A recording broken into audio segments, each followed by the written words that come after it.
السلام عليكم. soo dhawaada ka waran haddii ay ku suuroobi weydo hameenka aqalgalkaaga inaad ka soo qayb gasho aqalgalkaaga yani maalinta waa maalin weyn marka maalinkaaga weyn haddii aad ka soo qayb gali weydo sabab jirto awgeed maxaa samayn lahayd muuqaalkeena maanta ayaan uga hadli doonaa dhacdo cajiib ah oo ka dhacday dalka Sierra Leone isla bisha haddaan soo dhaafnay July sanadkan 2022 dhacdadan waxaa ciwaan looga dhigay ciyaartoy kubadda cagta oo seegay maalintiisa arooskiisa si uu u dhammaystiro wareegida kooxdiisa cusub xidiga dhacdadan ay ku dhacday ayaa waxaa la yiraahdaa Maxamed Buuya Touré waxa uu dhashay dalka Sierra Leone ee Afrika ka tirsan xidigan waa xirfadle kubadda cagta ciyaara waxa uu dhashay 10 bishii January 1995 qiyaastii waqtigan waa 26 jir 27 jir xidigani marka la eego da'da xidigaha kubadda cagta ciyaara ama xirfadlayaasha kubadda cagtu waxa uu ku jira waqti fiican waqti uu yani dhalinyarnimadii ka soo baxay oo 29 ka soo baxay soddon iyo waqtigii dhowr soddon keena una gaarin xidiga kubadda yani ay ka fariisanayaan aanu gaarin xilli fiican buu ku jira xidigan dalkiisa wuxuu matay 6 kulan sheekada xidigani si aan u fahanno dhacdada ayaan waxaan fiirin doonaa safarkiisu ninkan ku aaday dalka Shiinaha oo ugu biiray kooxda loo yaqaano Henan Sonshan Lonmen kooxdan waa koox ka dhisan horyaalka dalka Shiinaha xidigan ayaa matalayay sidoo kale xidigan waxa uu matalay dalka Sierra Leone qarankiisa xulka xidigaha Sierra Leone Stars buu matalay xidigan waxa uu ka wareegay sanadkan xagaaga naftiisa ayuu wuxuu ka wareegay kooxdiisa cusub wuxuu ka wareegay kooxdiisa hore ee Henan Sonshan Lonmen wuxuuna u wareegay kooxda dalka Sweden ka dhisan ee Malmo laakiin qisada ayaa xagan ka bilaabanaysa xidigan si loo dhammaystiro heshiiskiisa loona soo bandhigo ayaa waxa ay ka dalbatay kooxda Malmo inuu xilli hore yimaado xilli hore la dhammaystiro heshiiska xilli horena yani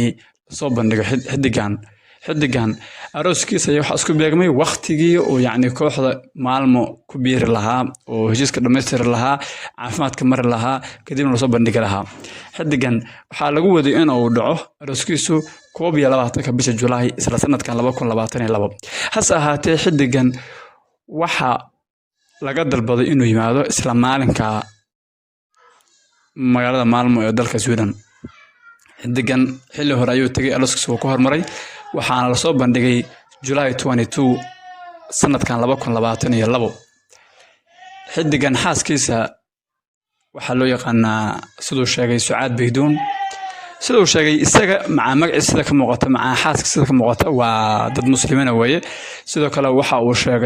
sheegay yani wargeyska ka soo baxa Arabaha ee loo yaqaano Arab News wuxuu u sheegay inuu qof muslim yahay illa yani uu yeeshay in muslim yahay background sumca uu yahay muslim xidigan marka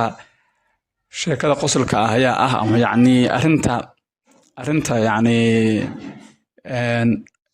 hadda aan ugu soo qaadanay mawduuceena maanta ayaa ah inuu xidigani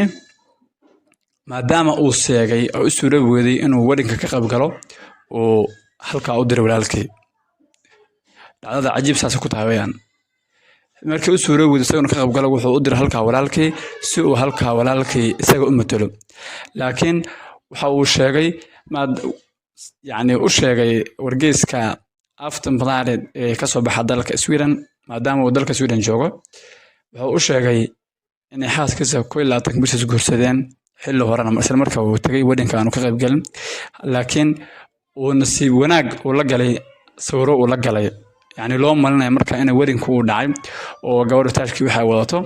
marka wuxuu leeyahay yani dadku waxay u malinayaan in aan halka joogay laakiin meesha walaalkii baa joogay haddaba waxa isweydiin mudan haddii ay ku suuroobi weydo in aad tagto arooskaaga adigu yani maanta wadinkaaga haddii ay suuroobi weydo halka qof muudirsan lahayd ama saaxiibka aan walaalka muudirsan lahayd halka waa sheeko si ugub u ah يعني waa wax lala yaabo marka la dhaho qof arooskiisa qof kale ku matalaya waxyaabaha qaar qofka lagu matali karo laakiin ma ogi sabab qof kale uu qof arooskiisa ugu matali karo haddana xidigan suu sheegay waa qof muslima maca xaggiisa yani waalidiinta iyo xaggaas oo dhan waa muslimiin buu sheegaya haddaba maxaa samayn lahayd haddii ay kuu suura weydo inaad ka qayb gasho arooskaaga sida ninkan oo kale muu dila saaxiibka aan walaalkaa seesa u aragtaa xidigan falka uu sameeyay ah inuu walaalkii u diray halkaas si uu isaga u matalo mawduucan halkan ayuu ka egyahay